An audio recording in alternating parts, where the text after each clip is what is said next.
Robert Kiyosaki, the GOAT, he said that in 1999 that your house wasn't an asset. He said it specifically because you pay to live in your home and your home doesn't pay you. Watch me debunk this. One, banks don't lend towards liabilities, point blank period. But let's talk about what an asset actually is and then have a little fun. One, it's a resource with economic value that an individual, corporation, or country owns or controls with the expectation that it will provide future benefit. So why did Robert Kiyosaki say that your house is not an asset? And he said this in the 90s, and no one's ever challenged him. I've been a real estate investor going on 20 years, and I'm going to tell you something that happened early in my career that made me be like, whoa, that's actually not the right statement. What was the economic basis for the statement? The only thing he's ever said was that because you're paying your house note or you're paying into your home and that your home isn't paying you or putting cash in your pocket, that was the legal or financial definition that allowed him to say this is no longer an asset, it's now a liability. So by that logic, let's talk about some other asset classes. So then what is gold? Is gold not an asset?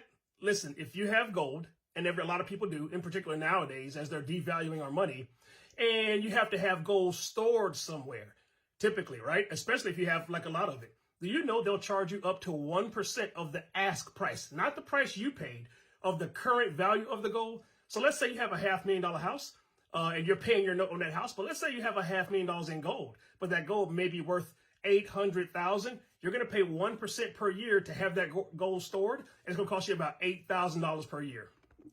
So in that scenario, you have gold and it's considered an asset because it's going to have future gain, but you're actually paying to maintain that gold.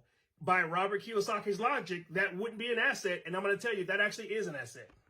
Let's talk about his very own poor dad. Sometimes when you're winning, you almost kind of forget how the working poor have to live.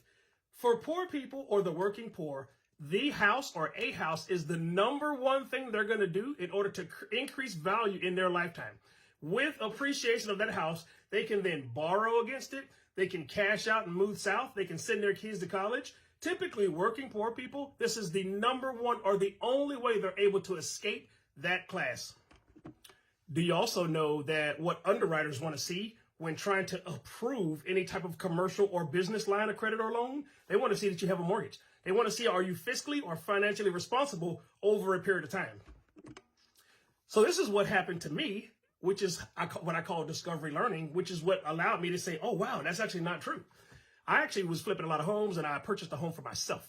And I had my own construction crew at the time. And so as soon as we closed, I had my guys over there doing demo. Literally 2 days into demo, we had some out-of-town couples scouting our neighborhood, and they stopped by our house. They asked to come in. They looked at it and they made an offer.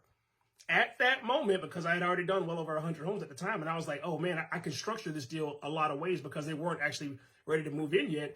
And more to follow on how I structured that deal, but we did a deal right then and there. So I purchased a home for myself that I actually ended up living in, but it was actually listed for sale. It's when I stumbled on, even if you purchase a home for yourself, for personal consumption, but then turn around and list it for sale, that triggers investment incentives. Yes, more to follow. You need a detailed action plan on how to do that. But even though I bought the home for myself and I ended up living in it, I listed it for sale, which makes that an investment. And oh, by the way, I actually triggered what they call the Augusta rule. The Augusta rule says that you can, as a business owner, rent your own house out and make a gain on the house without having to pay taxes on it. So my business ended up renting my own home from me, and it was 100% legit, and it triggered the Augusta rule. Hey, happy hunting on that Augusta rule. You should go check it out. I've been to the Masters. It's actually the golf tournament you're talking about. And what's funny is most of the people that live there during the Masters, they go on vacation all over the world. I went there with a buddy of mine, him and his brother, and they've been renting the same house for 20 plus years. A bunch of people come down, they crash for the whole week. And then this family goes to like Mexico and all these other places. And actually, my friend, they actually paid for their vacation as well. In addition to that, they structured like a deal where every summer they get to come use the beach house in Florida for up to 2 weeks. If that doesn't get you fired up about real estate, I don't think anything else will. But Robert Kiyosaki is the GOAT. In fact, it was the very first real estate book that I read, Rich Dad Poor Dad. I want to say it was like 99 when I read that book. And it wasn't until a few years later that I bought my first house, but that book helped me think different. So yeah, so Robert Kiyosaki said what was applicable in 1996, 7, and 8. My thing is, when you hear stuff now, your job is to go challenge it.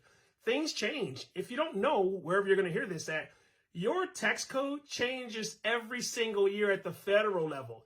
Also, it bleeds all the way down to the local level. Why does the tax code change every year?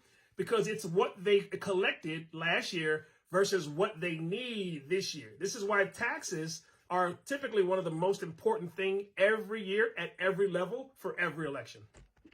And in fact, that deal causing me to move prematurely triggered the very next way I structured my next deal, and that changed real estate for me forever.